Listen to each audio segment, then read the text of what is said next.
Cher Cancer, vous regardez Victoire et nous sommes sur Fabiola Voyance.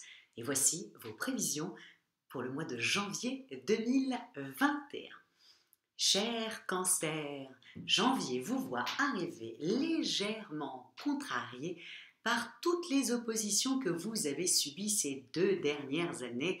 Et la faute à qui? La faute à Saturne, planète de l'introspection, la planète du temps qui passe, la planète vraiment du grand nettoyage de sa vie, et Jupiter, qui est pourtant la planète de la chance et des bienfaits, mais qui là, pendant 2 ans, ont été en opposition contre vous. Donc pas facile de pouvoir mettre des idées en place quand vous avez ces 2 grosses planètes comme ça qui vous embêtent. Mais je suis là pour vous annoncer que tout ça c'est terminé, c'est fini. Jupiter et Saturne maintenant continuent leur route en signe du Verseau et ils vont vous laisser tranquille pour que vous puissiez enfin cette année devenir vous-même. Et comme toute l'année, vous avez Neptune qui est la planète de l'inspiration, la planète de l'intuition, et Uranus qui est la planète des gros bouleversements plus soudains, qui est aussi la planète de l'originalité aussi, qui toute l'année, ces 2 planètes-là vont vous soutenir. Alors, amis Cancer, à vous les idées originales qui font un tabac. À vous ce nouveau souffle comme ça qui stimule votre ambition. À vous la réussite de toutes vos entreprises créatives. Cher Cancer, 4e signe du zodiaque, 1er signe d'eau, gouverné par la Lune. Et c'est pour cela que vous êtes si intuitif, si sensible aux autres. C'est la Lune. Vous possédez même une chose qui pour moi est très rare, qui est même pour moi un don et qui est vraiment nécessaire à notre époque, nécessaire. C'est l'intelligence émotionnelle. Voilà. C'est ça, c'est votre intelligence émotionnelle qui vous permet comme ça une connexion presque immédiate avec les personnes que vous rencontrez. Vraiment, ami Cancer, pour moi, ça c'est un don.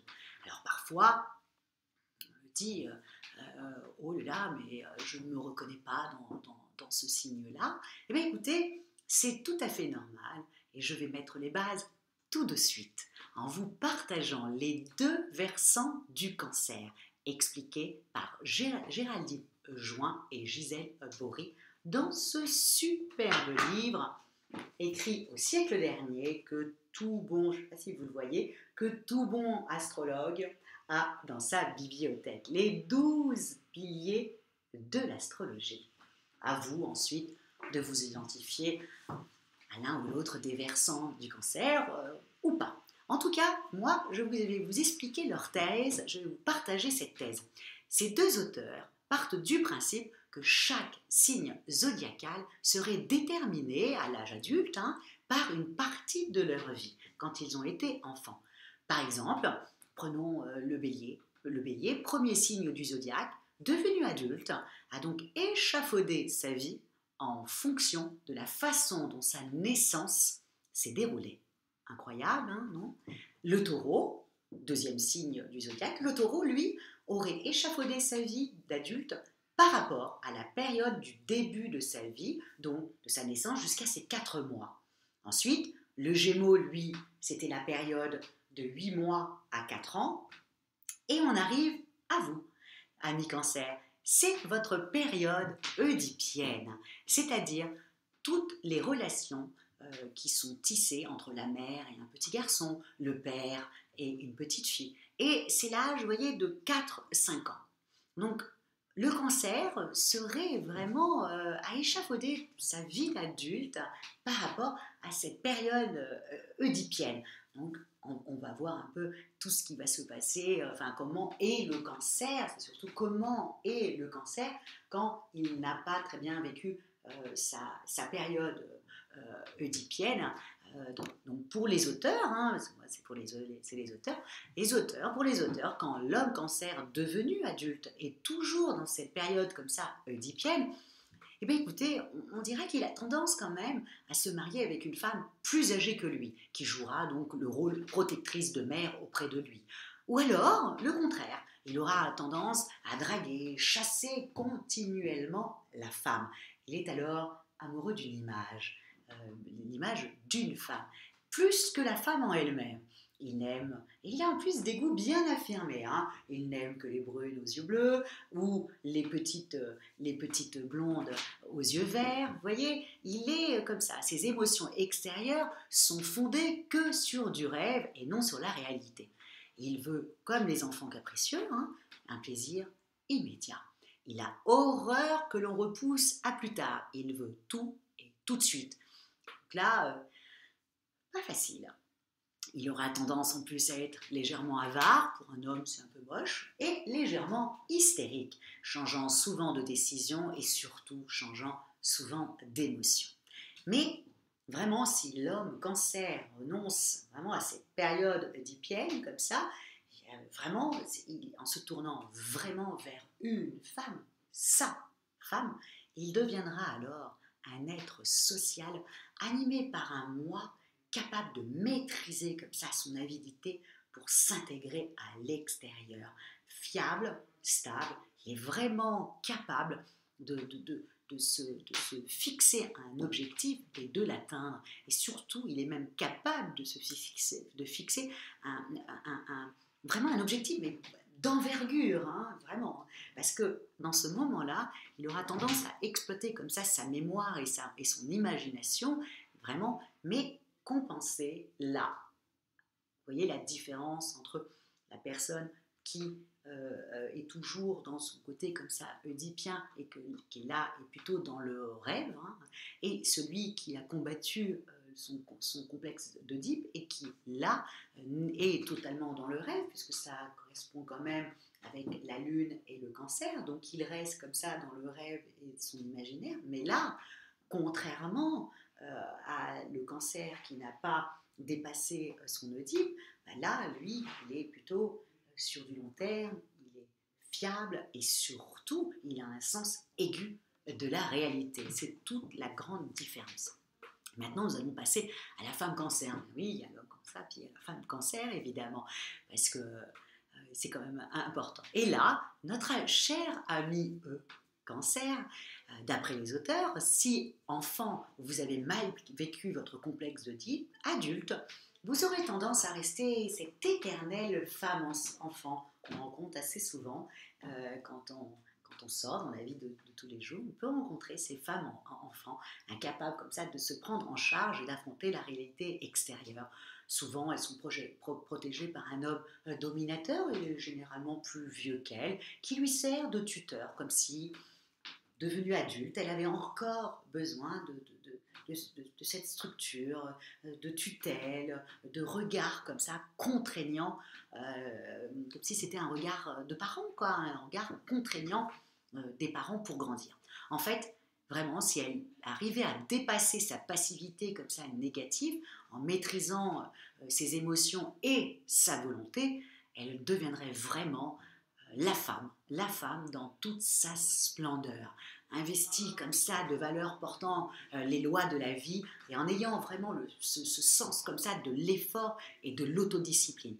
Elle serait d'humeur égale, capable d'avoir des relations continues qui s'approfondissent avec le temps.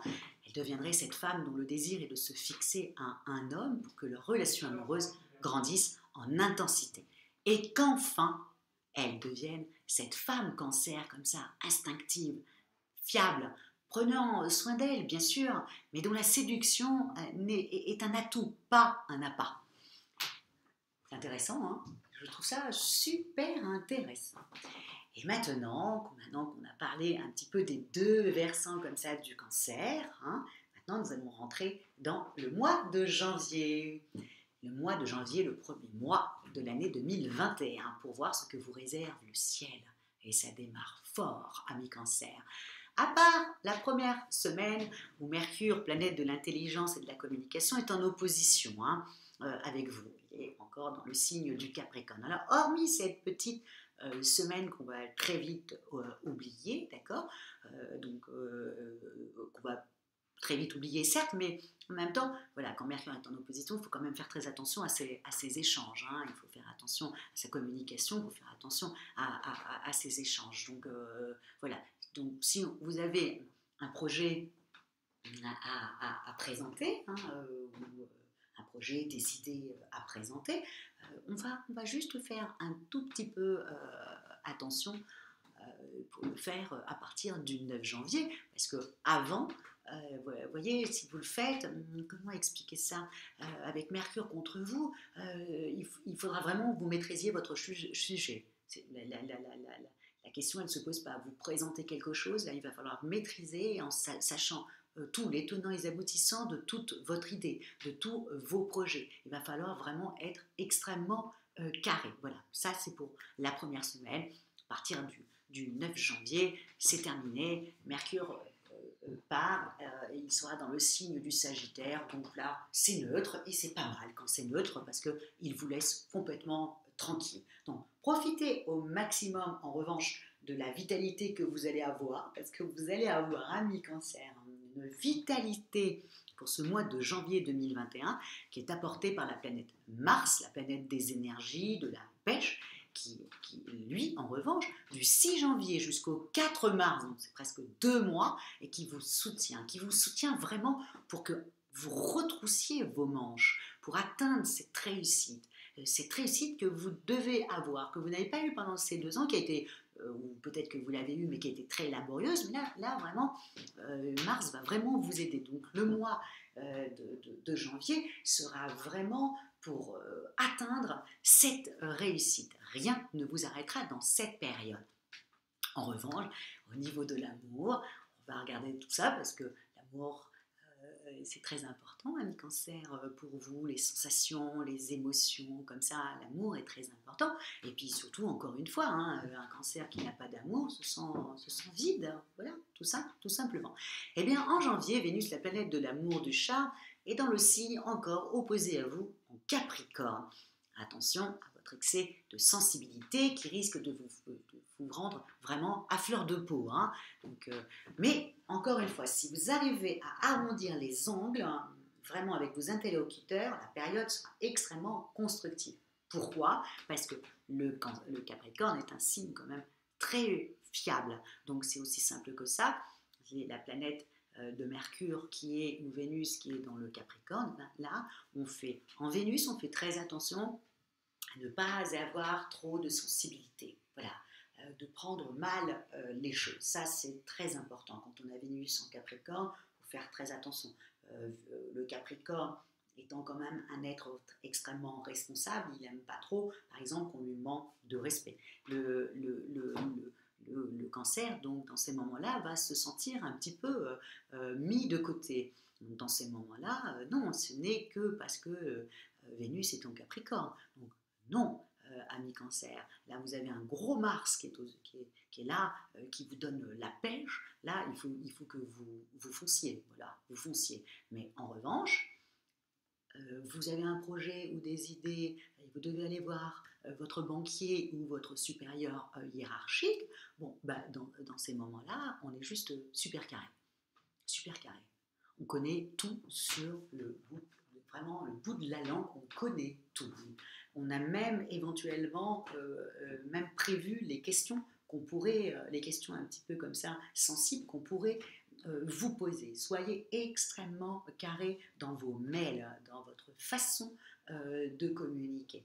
En revanche, la vitalité et la pêche, là, par contre, vous allez la voir tout le mois de janvier, et ça, je trouve ça juste extraordinaire. Donc, on fonce, on y va, juste, voilà, on ne fait pas attention aux autres, voilà, on met sa petite sensibilité un peu de côté en disant que ça se passera beaucoup mieux un petit peu plus tard, en tout cas en février ou en mars, mais là, voilà, on met un petit mouchoir sur sa sensibilité, on est hyper carré professionnellement parlant et on fonce pour exposer ses idées. Avec la pêche que vous avez, vous êtes capable d'abattre un travail monstrueux. Donc là, on y va à fond, bien entendu, en arrondissant les angles avec vos interlocuteurs dans cette période qui sera extrêmement constructif, ami Cancer. Donc pendant tout le mois de janvier, on est cool avec les autres, on ne prend rien au premier degré, et grâce à Mars, la planète de la vivacité,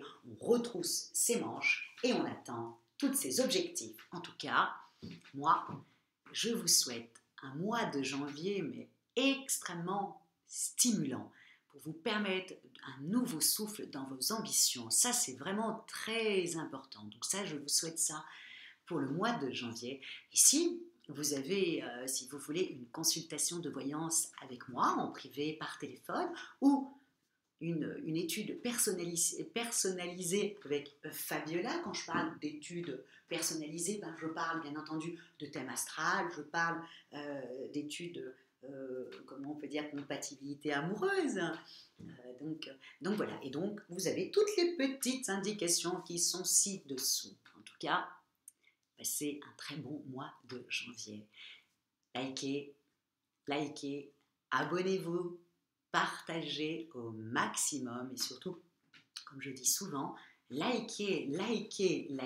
Pourquoi? Parce que quand vous likez, bah, c'est notre petite récompense, c'est notre petite, voilà, la petite tape dans le dos pour nous dire bravo, écoute, ça nous a plu, en tout cas, continue dans ce chemin-là, parce que voilà, ça nous plaît. Et du coup, bah, nous, on a tendance à vraiment s'améliorer de mieux en mieux.